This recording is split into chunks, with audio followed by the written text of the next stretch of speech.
Mga kaibigan, tinupad ng Iran ang banta at naglunsad ng malawakang pag-atake sa mga pasilidad ng enerhiya sa kalapit na bansa sa Persian Gulf.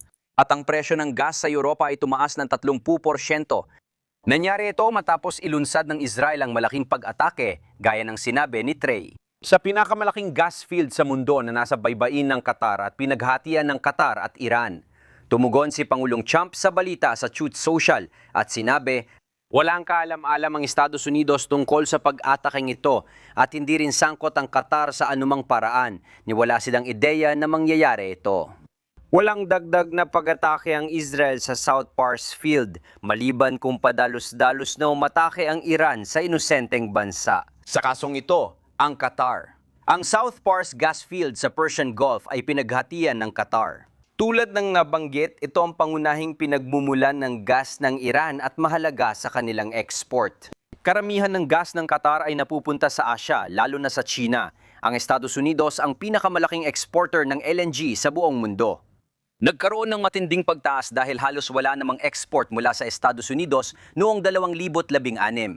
Dahil sa mga pag-atake, biglang tumaas ang presyo ng langis matapos atakihin ng Iran ang oil at gas field sa UAE, Kuwait at Saudi Arabia. Nagpakawala ang Iran ng ballistic missile sa Riyadh habang nagtitipon ng mga diplomat ng Gulpo at ministro mula sa Turkey, Lebanon, Jordan at Azerbaijan. Naglabas ng matinding pahayag ang pangunahing diplomat ng mga Emirado na nagsasabing ang teroristang pag-atake na ito laban sa infrastruktura at mga pasilidad ng langis ay direktang nagbabanta sa seguridad at katatagan ng rehiyon ng mga tao nito at ng pandaigdigang seguridad sa enerhiya. Bumaba na ang mga pag-atake ng Iran gamit ang drone at missile simula na magsimula ang labanan. Mahalagang tandaan na lumakas ang pag-atake ng Iran kamakailan at naging aktibo ang air defense ng United Arab Emirates ngayon. Oo, meron. Salamat, Lucas S. Napanood mo ba ang pahayag kahapon? Oo, napanood ko ang programa ni Harris, nakita natin ang iba't ibang testimonya. Interesante talaga kasi Gabi, si Tulsi Gabbard, hepe ng intelihensya, salamat, iniinteroga ng mga senador si Lawrence at ilang empleyado sa intelihensya na nagtatrabaho kay Pangulong Trump. Gusto nilang malaman ang tungkol sa digmaan, kung ano ang alam ng presidente at kung gaano kadalas siyang ina-update. Sabi nila, palagi siyang binibigyan ng update mga 10 beses kada linggo.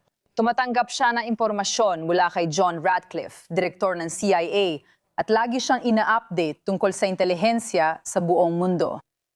Nagsalita si Tulsi Gabbard tungkol sa Iran at binanggit ang pagsabog ng mga nuclear sites. Ang huli ay noong nakaraang Hunyo, noong 2025 iyon. Pakinggan mo ito. Ayon sa ICS, tila buo pa rin ang rehimen sa Iran, ngunit malaki na ang pinsala nito. Dahil sa mga pag-atake sa kanilang pamunuan at sa kanilang mga kakayahang militar. Halos nawasak na ang kakayahan nilang magpakita ng lakas militar at kakaunti na lang ang natitirang opsyon. Ang estratehikong posisyon ng Iran ay lubos na humina kahit na nananatiling buo ang rehimen. Inaasahan ng intelihensya na lalala ang tensyon sa loob ng Iran habang humihina ang ekonomiya nito. Gayunpaman, patuloy na inaatake ng Iran at kaalyado nito ang mga interes ng Estados Unidos at mga kasosyo sa gitnang silangan. Ayon sa intelihensya, kung mabubuhay ang hostile na rehimen, posibleng ilang taon itong magtatangkang buin muli ang puwersang militar, misil at drone nito. Kaya ang ibig kong sabihin, ito talaga ang malinaw na katotohanan dito. Alam mo, nagawa ng Estados Unidos at ng mga Israeli na atakihin lahat ng kanilang mga target, lahat ng kanilang mga leader. May contingency plan ng rehimen, ibig sabihin may iba pang tao sa rehimen na kumikilos ng hiwalay at gumagawa ng sariling gawain. Brian, nabanggit ko kanina bago ako pumasok at hindi ko nagustuhan. Inubos ng mga demokrata ang oras sa salitang nalalapit, pero hindi naman yun ang sinabi ng presidente. Maaring doon nagsimula, pero hindi sa tingin ko kailangan yon. Ang tahasang layunin ng bansa ay sirain ng Estados Unidos at Israel at kumikilos sila para dito. Oo, paulit-ulit na banta ito sa 47 taon at dahil sa pagnanais nila ng sandatang nuclear, naging mas urgent ito sa nakaraang 12 taon. Pero nananatiling buo ang gobyerno kung isipin natin na nawalan sila ng isang katlo ng kanilang mga pinuno. Masasabi ba nating buo pa rin ang gobyerno? Kung wala ang pangunahing grupo, isipin mo kung mawawala lahat ng kalihim natin. May mga undersecretary at assistant, pero may dahilan kung bakit sila'y nasasakupan lang. Hindi naman sila ganoon kagaling. At ang mga may karanasan ay patay na. Walang babae ron dahil wala silang karapatan. Kaya hindi ako gumagamit ng pangkalahatang termino kahit parang hindi pinapansin ng kaliwa dito, pero ayokong lumihis sa paksa. Kaya sila ang naging target at ang iba ay umalis o na blacklist. Unti-unti silang mamamatay. May mga source na ang Israeli sa lugar kaya hindi na sila nagtatago. Marami rin ang galit sa gobyerno at nagsusumbong ng lahat. Alam mo bang direkta nilang binabantaan ang lahat ng politiko? O nasa blacklist ka kapag nagsalita ka at hindi umatras, mamamatay ka. Pumili ka, mag-ingat ka ngayong weekend sa Persian New Year kapag lumalabas ang mga tao sa kalsada para magdiwang. Pwede itong lumaki kung hindi mapipigilan. Kasi kahit bawal, lumalabas pa rin sila gaya ng ginawa nila sa Fire Festival kung magdiriwang sila ng walang pagpigil. Ipinapakita nito na nagawa ng mga Amerikano at mga Israeli na pahinain sila. Magpapatuloy ba sila? Aabante sa Tehran tapos mawawalan ng 30 hanggang 40,000 inosenteng sibilyan? Naiintindihan ko kung bakit nag-aatubili ang iba umalis. Pero tingin ko nagsisimula na nating pabagsakin ang kanilang rehimen at infrastruktura. Ayon sa panauhin kahapon, dumalabas ng bahay ang mga tao sa Iran tuwing festival ng apoy. Nagsitakbuhan at nagtago ang rehimen na makita ang mga drone at makarinig ng putok o pagsabog. Kahapon, inilahad ng mga matataas na opisyal ang taunang ulat ng intelihensya tungkol sa mga banta sa Estados Unidos na tinutukoy ang China, Rusya, Hilagang Korea at Iran bilang mga pangunahing kalaban.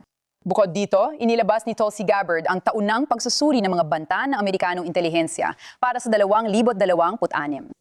134 pahinang dokumento nagsasabing ang mga pag-atake ng lone wolf na may ekstremistang ideolohiya ang pangunahing banta ng terorismo sa Amerika. Ayon sa CP, ang pinakamalamang na senaryo ng pag-atake ng terorista sa Estados Unidos ay kinasasangkutan ng mga nag-iisang gumagawa ng aksyon.